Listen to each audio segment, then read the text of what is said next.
Hi, Sobia. Thanks for coming on the Teacher's Point of View podcast. I mean, I'm really excited to have you on. Obviously, you've had quite an amazing journey in your short career so far, haven't you? And I'd love for you to just kind of explain who you are and your journey so far in teaching and what made you get into it. Hi, everybody. I'm Sobia. I've been teaching for almost 17 to 18 years now. I'm currently head of business. I am hoping to go into senior leadership soon. I've worked across a range of schools. I've worked in the public sector. I've also had the opportunity to work in private schools and grammar schools. And overall, I started off as a computer science teacher, IT, and then I moved and progressed forward. I took some time out from my career, and now I'm a head of business. Fantastic. I mean, what was your inspiration to getting into teaching? Like, what made you take the plunge and go for your PhD all those years ago?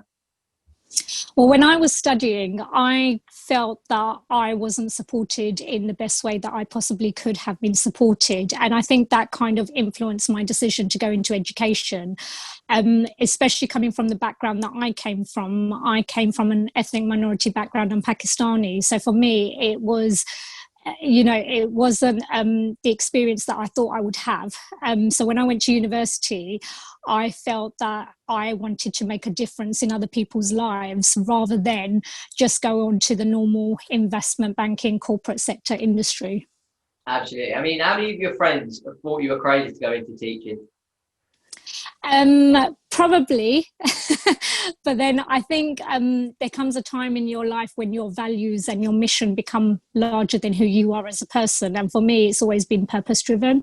So for me, I always wanted a career that suited my personality and also had, a purpose to it. Absolutely. I mean, I've obviously been working in education recruitment for like 6 years, and I've seen so many teachers come into the industry and leave like after 4 years of being burnt out. I mean, what keeps you going? I mean, after such a long time in teaching, what keeps you going? What keeps you motivated to keep going into work every day? Um, I do agree that teachers do get tired. It's not an easy job. I think a lot of people come into the profession thinking it's easy, but it's just like any other job. It's very, very hard work. What keeps me going is the fact that I get a buzz out of being in the classroom. So watching a student who didn't know something before they came into my classroom and then leave my classroom knowing something is a buzz.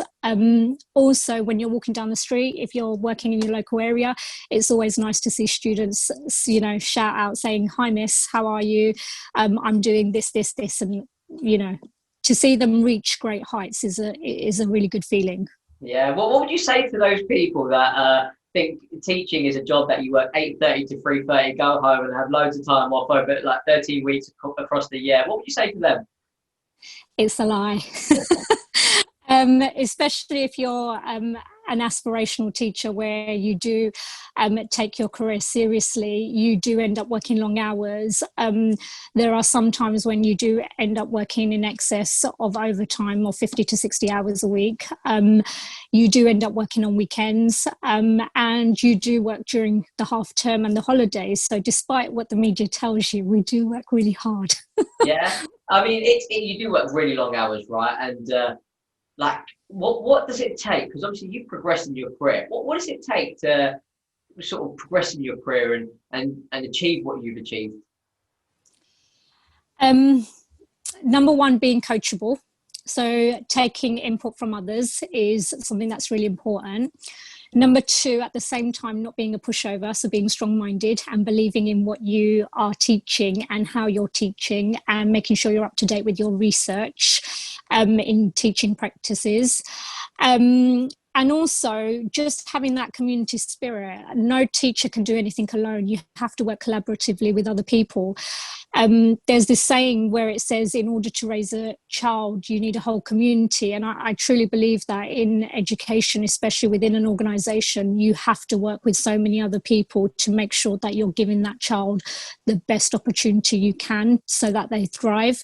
And that's where teaching becomes a lot easier, when you understand that you're working working together as a team.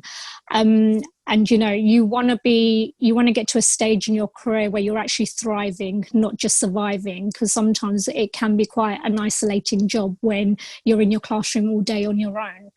So reaching out to other people, working with other people, not just within one organization, but working with other people across different organizations is always a good thing to do as well.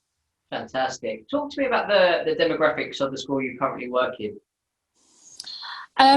We've got a high proportion of students with free school meals and pupil premium students, which means that they come from very disadvantaged backgrounds.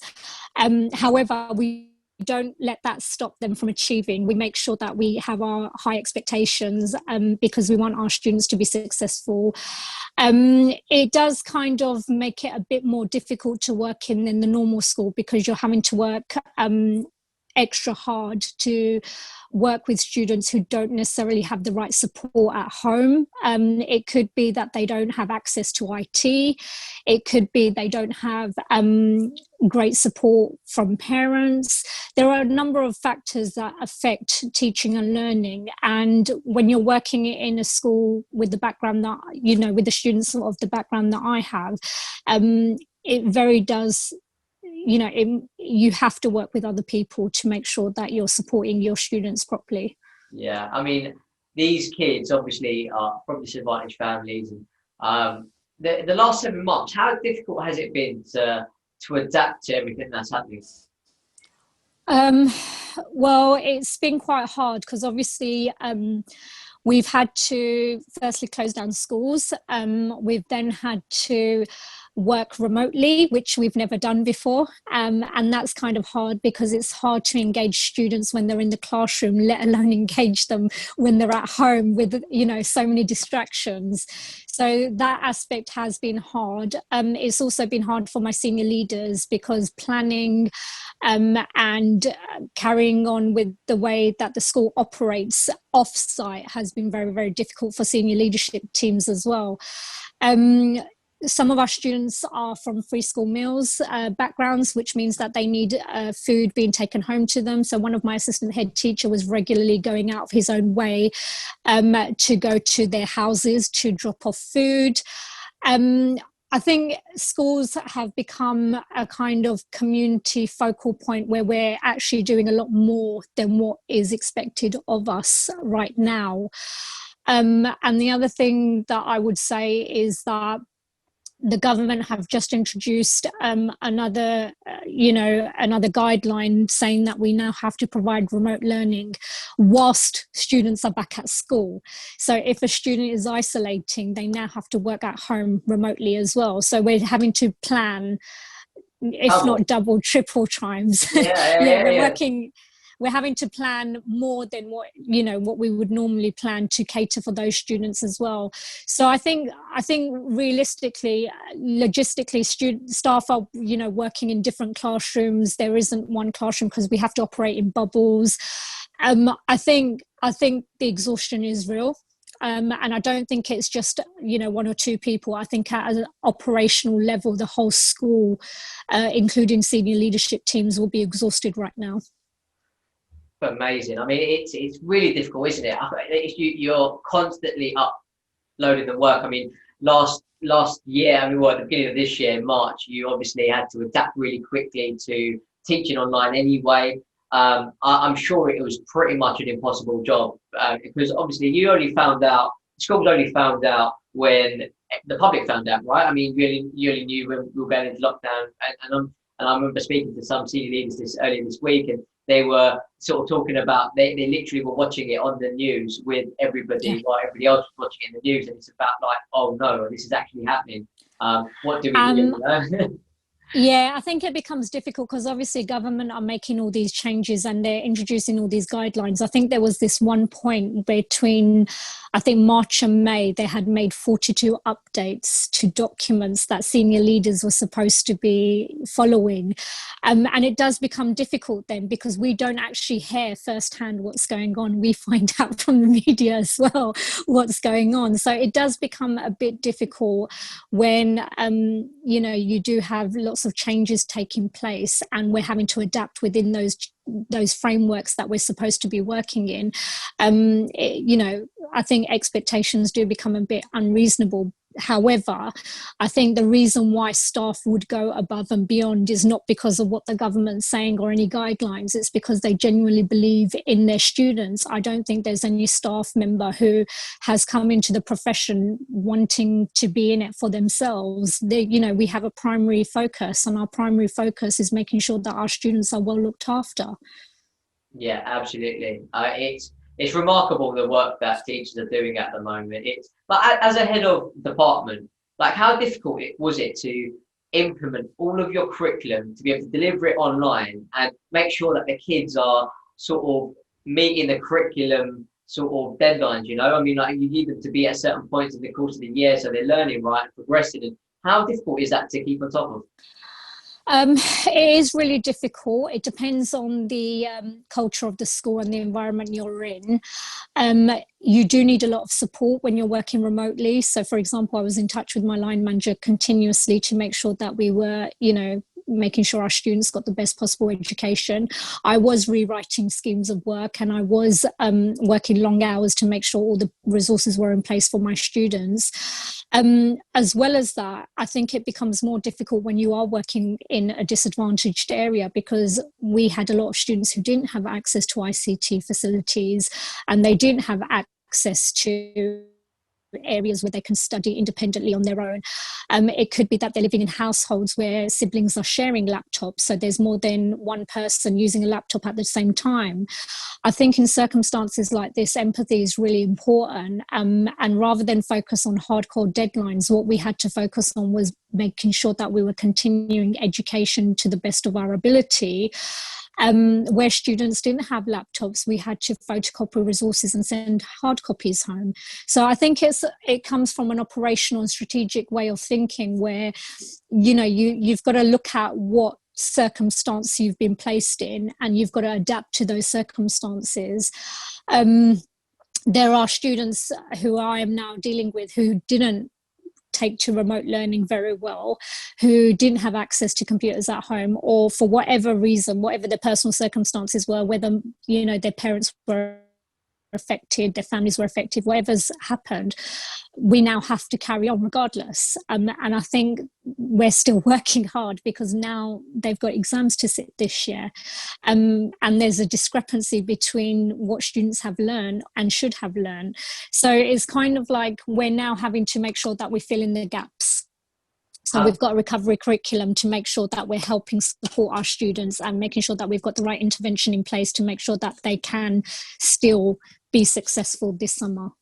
I mean, I was speaking to John Tate. I don't know if you follow him at all on LinkedIn, but John Tate, and he was sort of explaining like how unfair he thinks how he feels about how unfair it is for the exams to kind of still go ahead next year, or what, in a roundabout way anyway. He was sort of explaining that you're going to compare people's results across the country, and you're kind of putting them in certain percentages, aren't you? But you're talking about these children that are from disadvantaged families, and they have to compete with people across the country that haven't had the stopping learning, because they haven't had to isolate, or you're talking about people that have got access to Wi-Fi constantly. And like, how do these children compete? I mean, it's almost creating the divide even bigger, isn't it?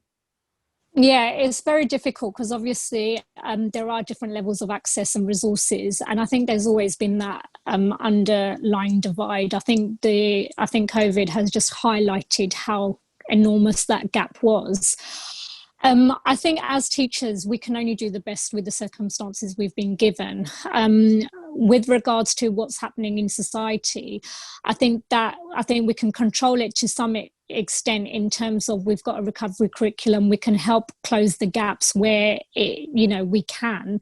But other than that, I think we just need to just keep working alongside the government and making sure that the right decisions are being made, if that includes campaigning, petitioning, whatever it means, to make sure that our students are supported in the best possible way. It is a bit unfair, that students do have different levels of opportunity. And I think there's two schools of thought. One school of thought says that the exams should go ahead because it's the fairest way of assessing students. And then the other schools of thought are saying that, you know, we shouldn't, because there hasn't been, you know, an equal level playing field. To be honest, I'm at the stage where I feel that we need to think about the system as a whole. I'm not sure that education, the way that it is working effectively. And I think in order to move forward, I think that there needs to be a number of parties from various cross sections of education and different organizations that need to, you know, think about changing the education system so that it benefits everyone. Yeah, I mean, John was saying that education should be controlled by educators, you know. I mean, you've got Gavin Williamson that is telling teachers how to teach and he's never taught a day in his life, and then you've got all sorts of decisions being made, and it's like, but you don't know what it's like to be a teacher. It's like me coming in and telling you, Sobia, how to run your department, you know. I mean, I've got no experience. I don't know what it takes to become a teacher. I mean, I went in last Thursday to Arkridge Free School, and I've done an enrichment day, and I got up in front of 30 kids, and I found that quite like nerve-wracking, you know. I mean, I've done meetings with people before, and I've run a team before, but to actually like have 30 kids in front of you, and they're just like, you know, like they look up to you as if like, you know, you have the answers for them, you know, and it's like so rewarding. That feeling that you get from teaching is quite extraordinary, isn't it? And like to see that when these kids from disadvantaged families are not getting the same treatment as some that are from advantaged families, or the free school meals is a big topic at the moment, isn't it? I mean, how many children at your school were affected by no free school meals over the holidays? I'm not sure of exact figures, but there were quite a few that were affected. And we do have a good senior leader who did actually go to students' homes to give them during the first half term that happened. And I come from an area, like I said, the area that I'm in is Waltham Forest. And there's been a lot of community spirit with regards to free school meals. So there's been a lot of businesses, a lot of people, you know, donating money or food bags and parcels. And it's been fantastic. It's been actually really, really overwhelming to see how much the community does care about its schools, because sometimes we work in isolation and it does feel like we're working on our own. But to see a whole united community spirit, that has been wonderful. And I think that's the thing that I think that is the most important, that parents and people in the communities, so whether it's parents, businesses, everybody needs to know that in order for children to thrive, that schools are not independent, they can't do this work alone, that they need a whole community behind them. And, you know, like you were saying before, that, you know, people are making decisions based on our profession without having stepped into a classroom. But I would question whether, you know, it's those people or it's the people that are giving them the information, because that also comes down to it. Who are they, you know, receiving this information from, that are telling them that, you know, this is what our education sector is all about? I think that's important to have a look into. And then I'll just leave this, you know, with one more thought, that education has always been a political football.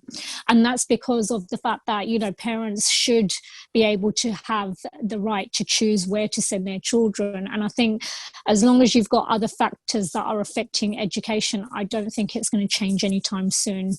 What do you feel needs to be changed?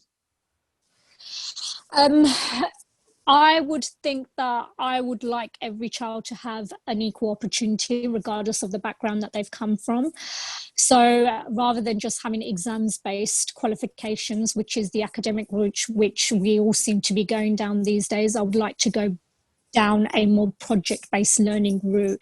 I think if you look at industry these days, a lot of people use Google to answer, you know, queries or find out information. The access to information that we have is enormous now in comparison to what we've ever had. And I think in order for us to create 21st century learners, we need to, you know, allow for the fact that, you know, it's not about memory retention and recall. It's about much more than that. It's supposed to be more about skills building. And I think project-based learning encompasses is that whereas discrete subjects and examinations, they have their place. I'm not saying they don't, but I don't think it's the only route that you can go down. Yeah, absolutely. I mean, education is so important, and as a first world country, to have children that don't have access to Wi-Fi, which you'd think is an absolute common thing, wouldn't you? I mean, you wouldn't really think twice about it if you're not working with these kids and children that don't have access to hot meals. I mean, it's insane as a first world country that we're having these issues. I mean, could the government step up more? I think they could. When we're talking about access to laptops, for example, they did put funding through, and they did announce that students were going to have access to laptops. But then what's happening is that at the last minute, that access is being taken back. So whereas we're getting funding, it's not actually coming through to schools. And what I would suggest is that rather than saying that schools are getting... Sorry, can you just explain what you mean there? Sorry. So, for example, what happened was there was this announcement where schools were going to get access to resources and equipment such as laptops. And what actually happened was on the on the Friday before half term, there was another announcement saying that not that many laptops were going to be released. So, for example, what's happening is that there are things that are being released in the media that schools are going to have access to these resources, and what's actually coming through to schools isn't actually happening. So I think when you're talking about finances and we're talking about where money is going, I think it's really important to question the government where, why is money, going to, for example, places where it shouldn't be being used, whereas, you should be using it on the things that are important, like, for example, laptop resources for students to be able to access IT broadband at home. Yeah, I mean, it's bonkers. Over the summer holidays, they gave the eat out, right, where they gave you half price to go out and spend money, right? They're looking after the big businesses, and it's the little man that you really need to look after, isn't it? I mean, those are the ones that are going to be in the most trouble, and it's so heartbreaking when I've heard some of the stories that the children have gone through over this week. I mean, it's absolutely heartbreaking, and I think that's one of the biggest reasons I wanted to get this podcast going, is because I wanted to get this voice out there that, I mean, teaching is such a hard profession. Like, you've got a moral obligation almost, haven't you? Like, it must be, how difficult is it to go home and switch off, like knowing that these kids aren't eating hot meals?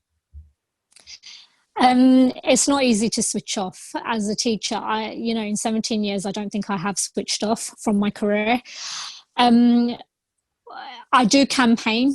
I do make sure that my voice is heard, and I do make sure that I stand up for our students' rights in the ways that I'm supposed to, professionally, through my union, or whether it's through campaigning on social media. It's important to get our voices out there, but I think it does make me feel that sometimes my profession isn't respected when decisions like this are being made, and when I see other people from other professions making comments, about the way that my profession is, because I sit there thinking, well, I worked really hard for my degree. I'm a graduate as well. And it's not easy being a teacher. We do have professional training to teach in the classroom. We don't just go into a classroom. And, it does become difficult because people are constantly telling you how to teach when they've only just sat in a classroom. They've never actually had any training, any formal training. So it is hard to switch off, and you do have to think about your students in terms of how they're coping emotionally. Sometimes, some of our students, especially if they come from the backgrounds that they do, not having access to food on top of the situation and the life circumstances they're going through is really, really tough. It does sadden me to think that, we are, like you say, a first world country, and we can't provide hot meals to our students or to our younger generation. And our younger generation are the future. which is what makes me laugh, because, you know, on the one hand, we're being told that we need to produce a world-class education system, and on the other hand, we're refusing to invest in the right places. You know, it does seem a bit of a contradiction. And what I would say is that I don't think schools are the only things to blame in education. If students are not coming out with the skills that they should do, which is what industry is saying, then we should be looking at universities as well, because are universities doing what they should be doing? And are they helping with employment? Are they helping students gain work experience when they should? Because I remember when I was at university, I didn't have a network, and I didn't even know networking was important. And to be quite honest, I didn't have any role models to encourage me to, you know, choose a variety of, you know, of occupations that may have been out there. I only focused on what I knew that I was able to do, and teaching was, you know, it seemed like a good career for me, and it is a good career. I enjoy it. But it's things like that that you're not told when you're going through the education system, that kind of, you know, makes it difficult. And then you need to look at, there's loads of things that are going on in the political sphere that you need to really focus and think about carefully. But you can't switch off from education. I'd be lying if I said I've switched off. It's very difficult to switch off. Yeah, I mean, you spoke about the profession as a whole, and it is massively underappreciated, isn't it? I mean, you're talking about the future of our economy is based in these individuals that are getting taught now, and absolutely the government. I believe there needs to be so much more investment in education in general, and it's remarkable, because I think something that kind of clicked with me yesterday, the conversation that I had, was you think about doctors, and you think about they get paid a lot of money to save lives, right? But teachers do that with certain students. They save these kids' lives, don't they? And it's remarkable that the work that you do and how you can transform some kids, and they can go on to become like an economist or an accountant or whatever, you know, whatever they choose to do. Like these are the future sort of workforce, you know, and like teachers get such a hard time, and they don't, in my opinion, they don't get paid enough for the level of sort of energy and hard work they do, because the ones that are passionate, the ones that do succeed in their career, they don't work just 8:30 to 3:30, do they? They work, they do planning and marketing in the evenings, they do work over the holidays, they've got to catch up with everything, and they've got to make sure they differentiate throughout the lessons. And Jesus Christ, that's just the admin part of it. The actual part of teaching, you get some crazy kids, don't you? I mean, you have to deal with like crowd control at times, you know? I mean, some of the behavior is awful, but you have to like hang in there. I mean, how many times have you thought about quitting the profession because of the way you feel? I'm not going to lie. I did take a break from the profession. I needed some time out, and then I did come back in because I do love teaching. I think it's really important when you're a teacher to make sure that you have a life outside of teaching. I think if there's anything that I've learned from the time that I took out, was that it's very easy to get wrapped up in the role. And if you are as passionate as someone like me, where I do work long hours and I do have a much larger focus and purpose, it does become a bit personal, because sometimes you do look at these students and think, well, I was like that. And did my teachers invest in me as much as they could have? So, you know, for your own sanity as a teacher, especially for young teachers that are coming through, I'd love to say it gets easier. I don't think it does, because look at COVID and 2020. And it's always bringing you challenges. But what I would say is to be open-minded, to be adaptable, and not to take things personally. And I think the hardest thing you need to learn how to do is, you know, not take other people's opinions on board, and just actually focus on the task that you're supposed to do. I think sometimes in any work environment, you can get wrapped up on everything that's going around you. And what you really need to remember is the fact that you are here to make a difference to a young person. And you are here to make sure that they have the best educational opportunities to be able to improve social mobility and actually get them to where they need to get to. Yeah, it's amazing. I mean, what's next for you? I mean, I saw on obviously social media you're an aspiring assistant head. I mean, that's the next part of your journey. How, like, what are your plans? I mean, obviously you're head of business now. Like, when do you want to become an assistant head by? What's like the future for you looking like?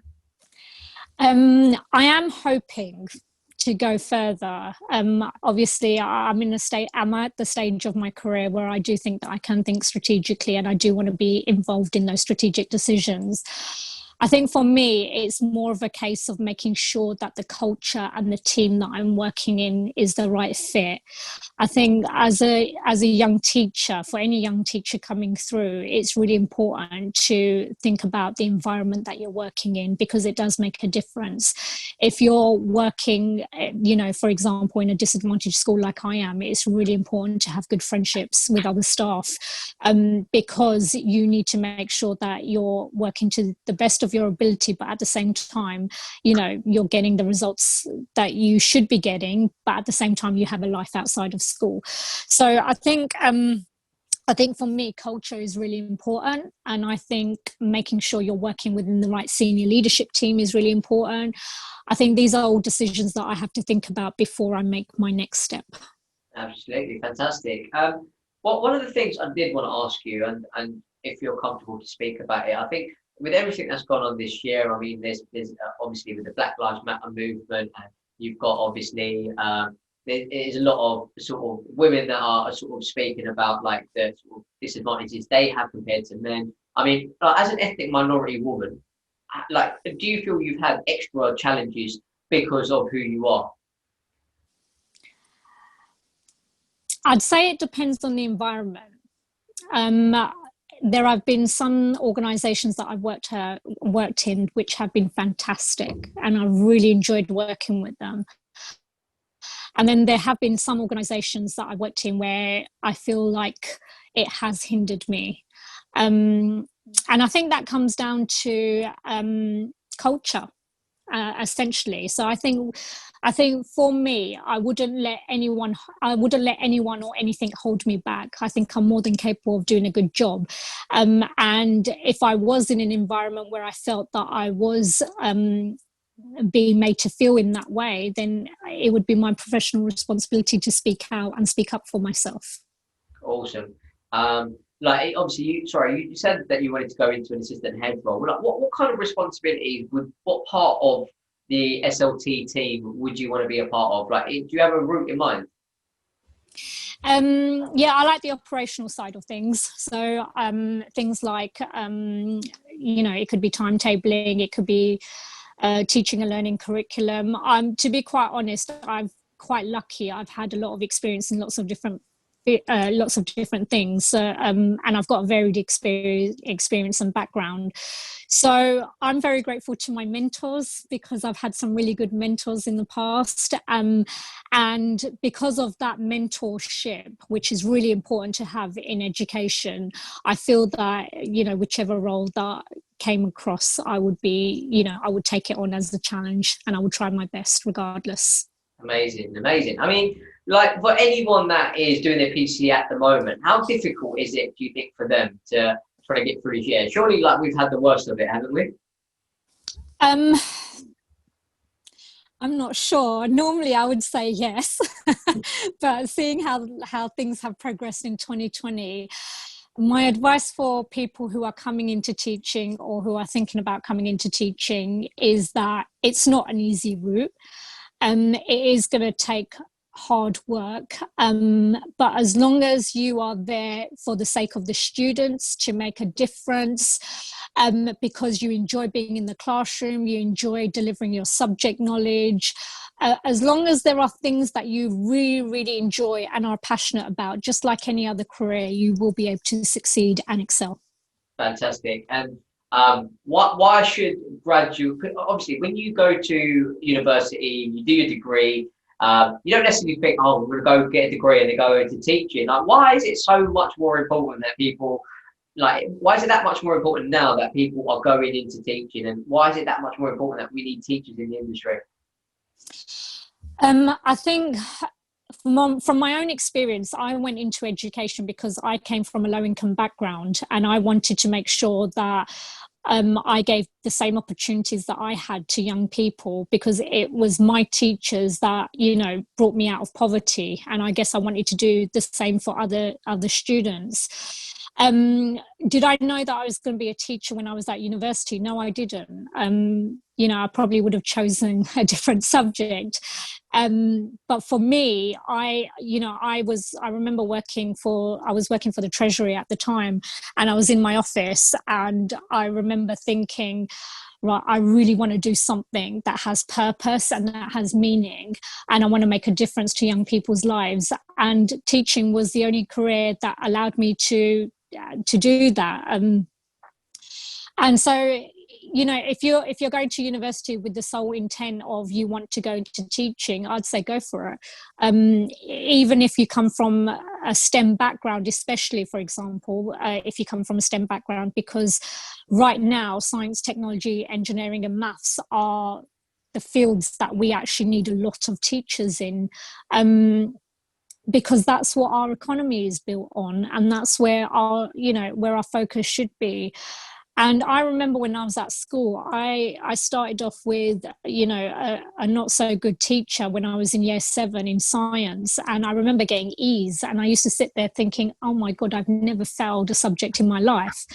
But by the time I left in year 11, I had my teachers changed, and I had the head of department teaching me science, and I came out with double A star. So over a 5-year journey in that one school, the quality of teaching and instruction that I had from when I first started in year 7 to when I left in year 11, I noticed a huge improvement. To go from E to go to double A star, those are the kind of things that are important in education, and that's what kind of drives me to think that I'm going to do the best for my students so that they get to where they need to get to. Because unfortunately, sometimes people do not take their role seriously, and what does happen is that you are affecting the life chances of young people. This isn't just like you said, we want the best quality teachers. It isn't an easy job. You don't go into it for the perks. There are no perks apart from making a difference to young people's lives. Yeah, absolutely. I mean, for those ones that are actually studying this year, like what advice can you give them to get them through this year?